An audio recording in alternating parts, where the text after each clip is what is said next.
at least COVID wasn't in it. Welcome to another episode of the Popcorn Confessional, and this is Dave from Nerdbox, and I'm accompanied by my wife Jen, also from Nerdbox. And on this episode, we are talking about Halloween Ends. So fire up that Jiffy Pop and meet us in the booth.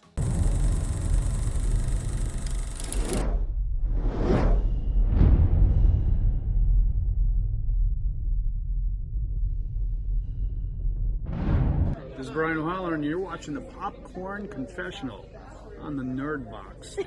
Sounds like a porn site. 4 years after her last encounter with masked killer Michael Myers, Laurie Strode is living with her granddaughter and trying to finish her memoir.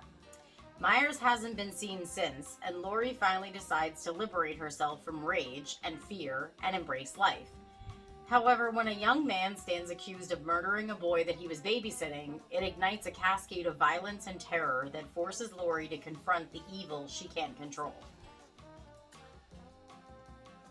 There are movies that you go and see that are somewhat enjoyable in the beginning, and you're like, okay, I like where we're going. And then it turns into Spider-Man 3, and you see Tobey Maguire walking down the street dressed in a black suit doing weird dances. And then you know that the movie has taken a turn for the worse. And I have to say that this is no different.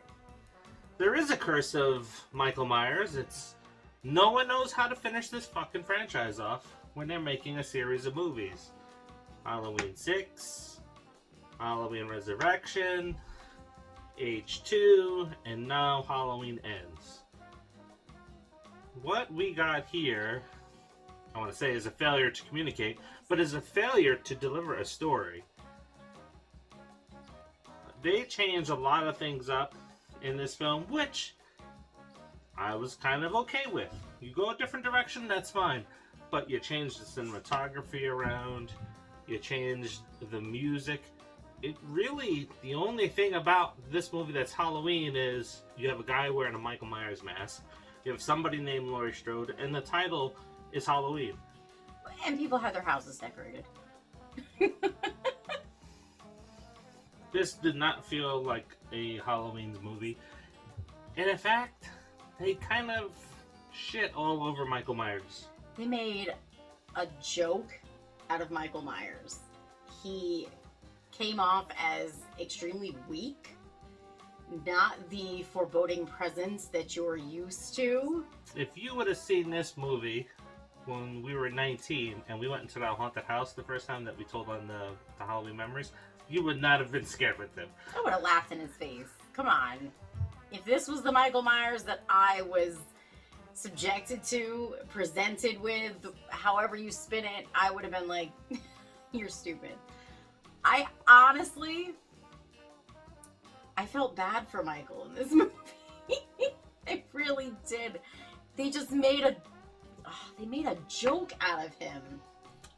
What I don't like about this film is, one, the Corey character. He was somewhat interesting. And like I said, we went through the Spider-Man 3 moment. We just flipped the script and the character completely changed.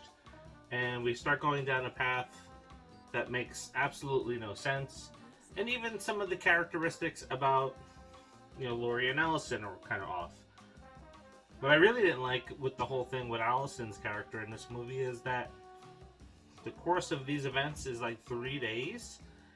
And the way the story plays it out, it feels like, oh, these people have known each other for the last several weeks, and we're seeing something that would gradually evolve in a relationship over time happen in the course of 2 days.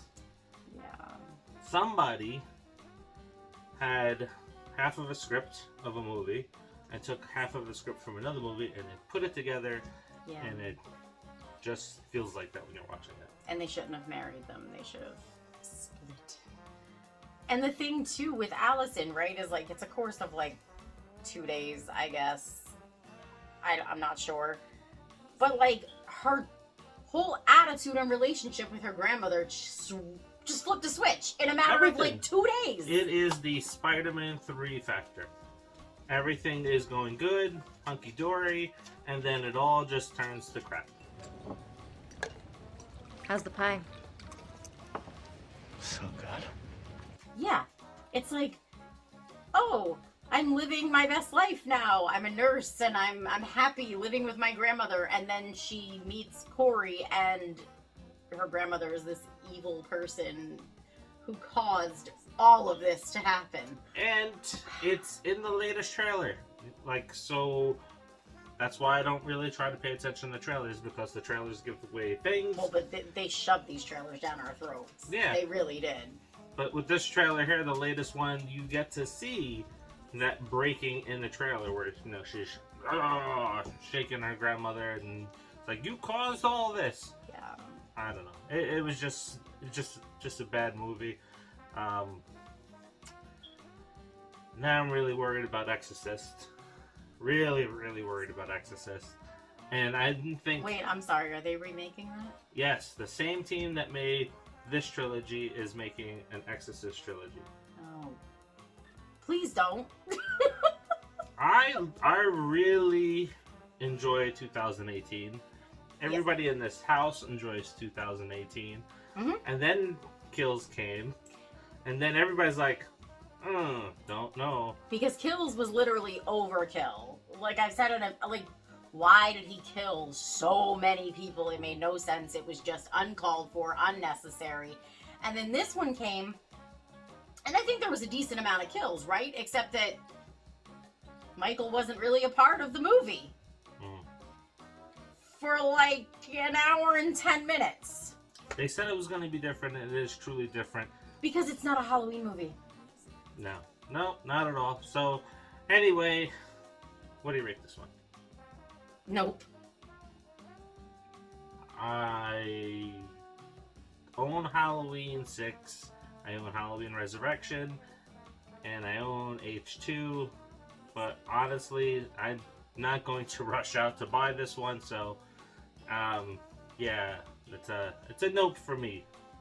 It's gonna take a lot to redeem this one. It took me 10 years to come back to H2. I don't know if I'm going to come back to this one.